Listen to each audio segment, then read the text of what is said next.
네, 안녕하세요. 저는 미셸이고요. 오늘 저의 친구 동창 데리고 왔습니다. 그래서 학교 같이 다녔던 간호대에서 만난 친구인데 사실 학교 다닐 때는 그렇게 막 말을 많이 해봤거나 이런 사이는 아닌데 미국에 와서 한두 번 보면서 이렇게 이번에 가장 많이 친해진 이제 절친. 이제 나 얘 친구야 할 수 있는 그런 친한 사이가 되었고요. 그래서 지금 어디에 제가 놀러 와 있냐면은 텍사스 오스틴에 와 있습니다. 그래서 제가 이렇게 오스틴을 지인이 생겨서 올 정도라고 생각은 안 해봤는데 되게 뜻깊고요. 아무튼 초대해 주셔서 너무 감사하고, 그리고 선생님이 이제 뉴욕으로 이제 2019년에 이민을 오셔가지고 이제 텍사스로 얼마 전에 5개월 전에 오셨는데 좀 그런 과정들도 궁금하고, 또 뉴욕에 미국 이민을 하러 오시는 간호사 선생님들 많잖아요. 그리고 뉴욕에 오고 싶어 하시는 분들도 많은데 또 막상 뉴욕에 살다 보니 이런 게 또 불편하거나 힘들고, 그래서 이제 뭐 다른 주를 찾으시러 나오는 분들도 있고, 그리고 원 오브 댐이시기도 하기 때문에 그래서 여러 가지 차이점들을 비교하고 또 그런 얘기를 들어보려고 초대를 했습니다. 그래서 소개를 한번 해주세요. 네, 안녕하세요. 저는 테이즐이고 지금 ICU에서 일하고 있는 간호사입니다. 미국 온 지는 지금 4년 좀 안 됐고, 저는 계속 ICU에서만 일을 했었고, 마지막으로 뉴욕에 있을 때는 그 레벨 1 트라우마 센터, 그 SICU에서 일을 하다가 지금 오스틴 와서 새로 일하게 된 병원은 뉴로 ICU. 선생님 하나 궁금한 게 레벨 1, 레벨 2, 레벨 3에 대해서 혹시 좀 아시나요? 제가 그걸 하나도 모르는데. 그게 그 병원마다 응급실이랑 중환자실 이런 데서 받을 수 있는 환자를 레벨을 정해서 받고 있는데, 그 병원마다 지정된 레벨이 있어서 레벨 1 트라우마 센터에서는 그에 준하는 제일 위급한 환자들을 받고, 그 다음부터 뭐 레벨 2, 레벨 3 병원도 1이 제일 높은 거예요? 네, 맞아요. 그러면 1, 2, 3이네. 오케이. 그러면 되게 중한 환자분들이 많은 병원에서 일을 그래서 하셨던 보통 거군요. 레벨 1 트라우마 센터는 뭐 지역에 이렇게 많지가 않고 정해져 있고, 그 병원들에 이제 특히 중환자실에서도 SICU나 아니면 따로 트라우마 ICU가 있는 경우에는 굉장히 바쁘다고, ER도 마찬가지고 할 수 있죠. 뉴욕에서 원래 처음에 랜딩을 했다가 최근에 오스틴으로 이사를 오게 됐습니다. 잠깐만. 너 문 열었니? 괜찮아. 무서워. 여기 험지났어요. 그래서 한국에서도 쭉 그러면은 뉴로 ICU에도 계시고 다른 그런 ICU 경력을 쭉 살려가지고 여기 오셨는데, 처음에 오셨을 때 많은 분들이 또 막 그 요양원으로도 많이 가시잖아요. 널싱홈이라고 하는데 선생님은 바로 그냥 병원으로 가셨어요? 그래서 저도 같이 온 선생님들 중에 ICU 경력 있으신 분, 아니면 원래 메드설지이신 분들 중에서도 요양원으로 빠지신 분들도 많기는 한데, 저는 어떻게 보면 운이 좋다고 해야 될까? ICU로 가게 되기는 했는데, 이게 병원이 그 맨하탄 근처나 아니면은 지하철로 출퇴근을 할 수 있는 병원이 아니고, 저 위에 뉴욕시티 밖에 롱아일랜드라는 곳이 있거든요. 거기에 있는 병원으로 다니게 돼서 출퇴근을 제가 운전을 못하는 상태에서 기차를 타고 한 1시간 반? 편도로? 왔다 갔다 하면서, 특히 제가 겨울에 와가지고 뉴욕이 눈이 진짜 많이 오거든요. 눈 오는데 거기서 떨면서 기차 기다리면서 이렇게 서럽게 다녔던 기억이 납니다. 너무 충격적이에요. 아니 저는 이제 조지아로 와서 따뜻한 곳에서 시작을 했고, 그리고 차로 항상 다녔고, 처음에 심지어 뭐 차로 5분도 안 걸리는 곳을 다녔고, 그리고 미국 오기 전에 이제 한국에서 일할 때는 뭐 지하철, 버스 이런 걸로 30분이면 이제 편도로 갈 수 있는 그런 출퇴근을 했는데, 이렇게 기차를 타고 아니 마치 뉴욕인데도 출장을 가는 것처럼 그렇게 일상적인 출퇴근을 하셨다는 게 되게 놀랍고, 그 힘든 시기를 겪고 지금 따뜻한 곳에 오셨다니 되게 다행으로 생각합니다. 근데 뉴욕, 왜 하필 뉴욕으로 갔었을까요? 그때 이제 뉴욕으로 가야겠다라는 생각이 꼭 있었던 거예요? 아니면 그냥 엔클렉스 면허가 있어서. 오케이. 저는 원래 미국에 오게 된 것도, 아니 엔클렉스를 따게 된 것도 같이 일하던 친구가 나 엔클렉스 볼 건데 너도 볼래? 해서 보게 된 거고, 그 친구는 막상 미국에 오진 않았는데 다들 그런 거 같아요. 그러다가 저도 그냥 미국에 이민을 와서 살아야겠다라고 생각을 했던 건 아니고 너무 늦기 전에 그냥 한번 외국에서 살아보면서 그때는 또 코로나 전이었으니까 미국에서 일도 하고 뭐 여기저기 놀러도 다니면서 한번 와봐야지라는 생각으로 왔었던 거고 그 이후로 계속 어쩌다 보니까 살고 있는 상태예요. 그래서 뉴욕에 오게 된 것도 그냥 동부 쪽이 아무래도 제가 운전을 못하니까 운전 안 해도 되고 오는 사람들도 같이 오시는 간호사분들도 많았었고 직장을 잡을 수 있는 기회 자체가 많다고 들어서 그냥 큰 생각 안 하고 오게 됐던 것 같아요. 아니 진짜 비슷했다고 느낀 게 이제 저를 앵클렉스로 이끈 친구가 막상 본인은 이제 공부를 시작했지만 보지 않고 한국에서 너무너무 잘 살고 있고 이제 저만 이렇게 오게 됐어요. 그래서 그런 스토리가 너무 비슷해갖고 좀 놀랐는데 그리고 이제 막상 이제 미국에 오는 것도 내가 미국 이민을 해야겠다 약간 이런 생각보다는 일단 그냥 한번 와볼까? 이런 생각이 먼저 들어서 맞아. 오히려 더 용감하게 맞아. 무식하면 용감하다는 말이 있는 것처럼 너무 걱정을 안 하고 일단은 오게 됐던 지금은 운전을 또 하시잖아요. 그쵸. 저도 뉴욕에 원래는 그 맨하탄 가까운 쪽에 살다가 그냥 조금 이따 말씀드리겠지만 너무 번잡하고 해서 조금 외곽 쪽으로 나오고 싶어서 이사를 하면서 아예 차를 하고 출퇴근도 차로 하면서 다녔었어요. 그러면은 이제 뉴욕에는 또 선생님들이 되게 많이 오시는 곳이잖아요. 그래서 그런 정착을 하는데 이제 한국 사람들이 이미 많이 와 있으니까 또 도움 받거나 이런 수월한 점들이 있었는지. 맞아요. 뭐 비슷한 시기에 오신 분들이랑 뭐 룸메이트에서 사시는 분들도 있고 같이 뭐 출퇴근하시는 분들도 있고 그런 적에서 심리적으로 안정이 되는 것도 있고 어느 병원을 그냥 가든 그 부서에 웬만해서 한국 선생님들이 있어요.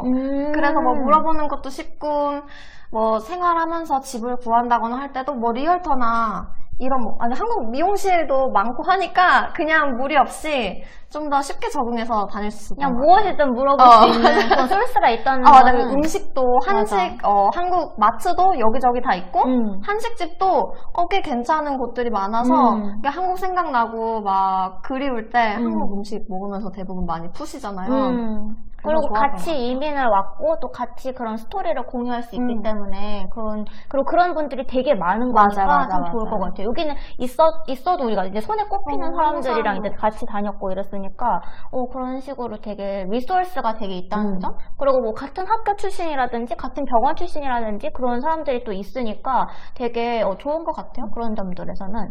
그러면 뉴욕에서 이제 뭐 우리가 모두 알고 있는 생활비가 비싸다라든지 아니면 뭐 브로드웨이에서 우리 매일매일 뮤지컬을 볼 수 있다든지 돈 많이 쓰면 약간 그런 생활적인 측면 얘기를 좀 해주실 수 있어요? 진짜 여행 말고 살아가는 거니까.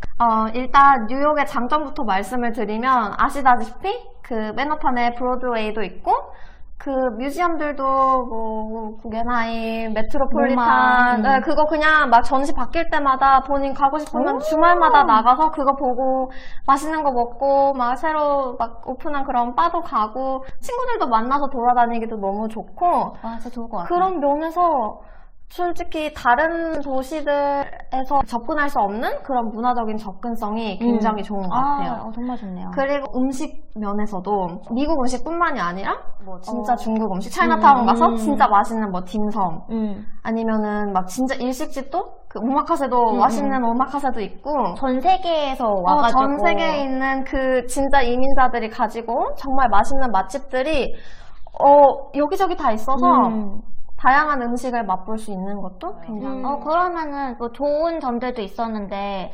뭐 솔직히 생활비적인 측면에서 좀 더 얘기를 해주실 수 있어요? 맞아요. 근데 이게 여행을 와서 뭐 일주일 있는 게 아니라 이게 생활이 되어 버리면은 이제 렌트를 내야 되잖아요. 근데 렌트는 뭐 다들 아시겠지만 뉴욕이 정말 살벌하게 비싸고 그거를 뭐 룸메이트를 한다거나 해서 좀 줄여서 낼 수는 있지만 그게 우리가 생각하는 아파트의 기준이 아니라 정말 낡은 아파트에 정말 소음이 상당하고 정말 그 오래된 아파트 들어가면 복도에서부터 그냥 정말 오래된 찌든네? 아니 오래됐다 그러면 솔직히 제 기준에서는 조지아에서 보는 것도 그런데 오래된 집이네 하면은 그래도 한 20-30년 이었는데 여기는 프리월이라고 맞아요. 여기 프리월 빌딩인지를 무조건 특히 확인을 하고 들어가야 되는데 그게 세계 2차 대전인가? 그 이전에 지어진 아파트들을 계속 쓰고 있는 거예요. 그러니까 한국처럼 막 오래됐다고 뭐 부시고 다시 짓고 하는 게 아니라 계속 그 건물을 그냥 리모델링 하거나 해서 쓰니까 거의 문화재 같은 집안에서 살면 문화재 안에서 사는 거. 그 창문도 이렇게 조그맣고 너무 신기해. 막 바퀴 벌레도 너무 많고 근데 또 그 집세가 비싸니까 공간 자체도 너무 좁아요. 너무 좁은 그 스튜디오나 뭐 원베드룸에 또 아니면은 뭐 룸메랑 해서 이렇게 사는 게 내가 이 돈을 주면 한강뷰 아파트를 살 수 있고 막 최첨단 아파트를 살 수 있는데 이런 데서 내가 매 월급에 이만큼씩 나가면서 살아야 되나? 라는 생각을 하게 돼요. 혹시 수치를 좀 얘기해 주실 수 있어요? 얼마를 내야 월세를 살 수 있었는지? 저는 그래서 아예 맨하탄 안에서 살아야겠다라는 생각을 해본 적이 없었고 저는 세븐트레인 나가서 거기에서 닿는 퀸즈에 있는 아파트에서 살았었는데 스튜디오가 최소한 1,500불? 근데 나는 진짜 낡은 데 살았어 그때. 진짜 낡고 낡은 집이 안 되겠다 1,500불. 싶어서 뛰쳐나갔고 뭐 그래도 요즘 또 그 코로나 이후로 올라가지고 그냥 2,000불 이상 기본으로 하고 보통 그 롱아일랜드 시티에 있는 아파트 많이 가시잖아요. 거기는 더 3,000불? 그러니까 원룸인데 그렇다는 거잖아요. 원룸이면은 거의 3,000불? 세상에. 이게 진짜 비싸구나. 조지아도 이제 도심이면 비쌀 수 있어요, 이렇게. 근데 이제 도심 말고 조금 벗어나고 뭐 한인마트 있고 거주지로 형성된 데는 2,000불이면은 뭐 방 2-3개 있는 거 살 수 있거든요. 그러니까 넓다랗게. 그러니까 완전히 이제 개념이 다른 거죠. 뭐 선생님 근데 운전을 하기가 이제 힘들어가지고 이제 또 뉴욕에 가면 좀 더 수월하겠다 그런 생각을 했었는데 뭐 거기서 근데 또 운전을 결국은 하게 되셨잖아요. 근데 그거에 대해서 얘기를 저는 원래 한국에서 장롱면허라서 운전을 아예 안 하다가 이제 미국에 가야 되는데 뉴욕 시티 아니면은 대부분 다 운전을 해야지 어디 생활을 할 수 있다고 하더라고요. 병원을 가는 것 자체도 그렇고. 근데 저는 처음에 와서 핸드폰 열고 직구하고 안정되는데 차까지 신경 쓸 여력이 없어서 일단은 그 지하철이 다니는 뉴욕 안으로 왔었던 거고 근데 여기서 살다 보니까 방금 말씀드린 것처럼 렌트도 역세권? 지하철을 타고 다닐 수 있는 곳은 정말 말도 안 되게 너무 그냥 비싸지고 비싸지는 만큼 인구 밀집도도 높아지면서 정말 이상한 사람들도 많고 치안 자체도 안 좋은 곳이 많았었어요. 그리고 특히 만약에 집세를 고려해서 뭐 세븐트레인으로 다니다 보면은 밤늦은 시간에 걸어 다니면은 뭐 총을 겨누면서 뭐 돈을 달라고 한다던가 아니면은 그냥 정말 그냥 범죄의 표본이 된다던가 이런 위험한 동네들이 대부분이라고 들었어요, 저는. 그래서 제가 원래 일하던 병원도 지하철을 타고 다니기는 했었는데 제가 현지인들한테 나 그냥 거기서 나 요즘 지하철 타고 여기 병원으로 오는데 했더니 다들 넌 여기를 지하철을 타고 온다고? 넌 그 지하철을 다닌다고? 이런 식으로도 기겁을 하는 거예요. 그러니까 저는 몰랐으니까 그냥 뭐 노숙자들 있으면 있나 보다. 여기 뭐 위험하다고는 들었지만 뭐 나는 그냥 아직 살아있으니까. 그래서 조금 이제 저도 크레딧이 쌓이고 좀 돈도 모이고 한 이후에 이제 차를 해야겠다라는 생각을 했어요. 그래서 운전을 시작하면서 겸사겸사 집도 이제 여기서 조금 먼 곳으로 이제 차가 있으니까 이사를 가면서 렌트비는 비슷하지만 조금 더 새 거고 좀 더 넓고 좋은 동네로 이사를 확실히 가게 됐습니다. 그렇게 운전을 하면서 선택의 폭이 넓어진 거네요.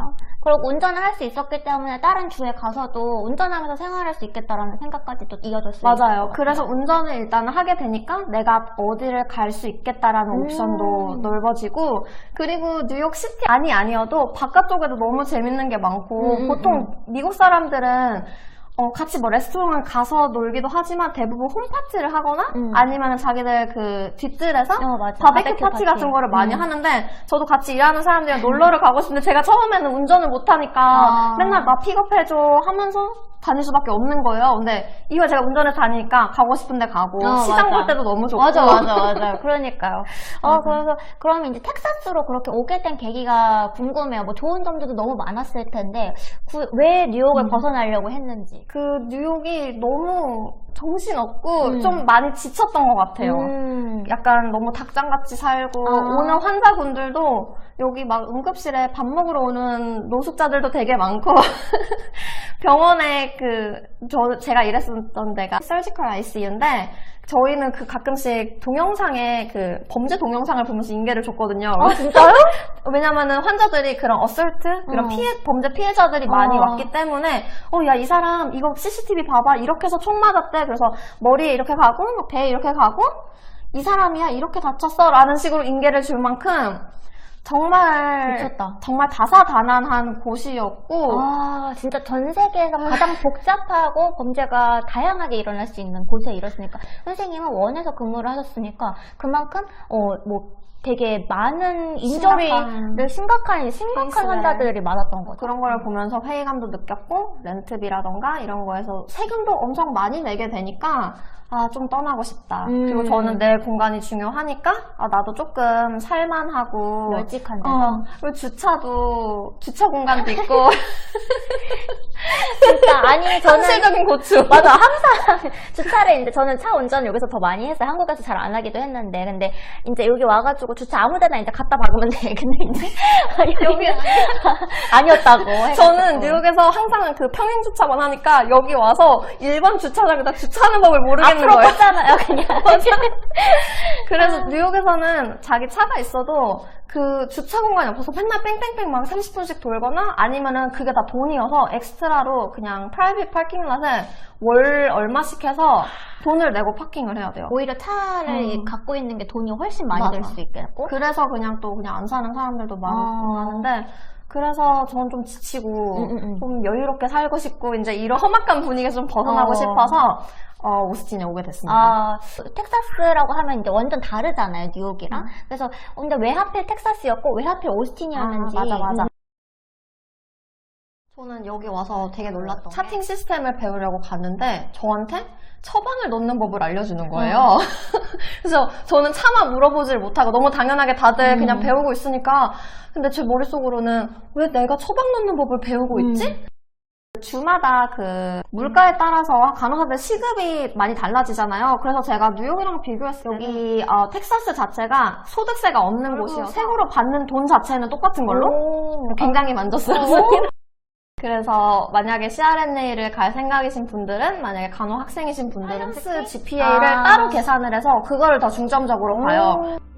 그래서 만약에 자기가 가보고 싶은 병원이나 아니면은 흥미가 있는 병원이 있으면은 그쪽에 풀타임이 아니라 파트타임을 지원을 해서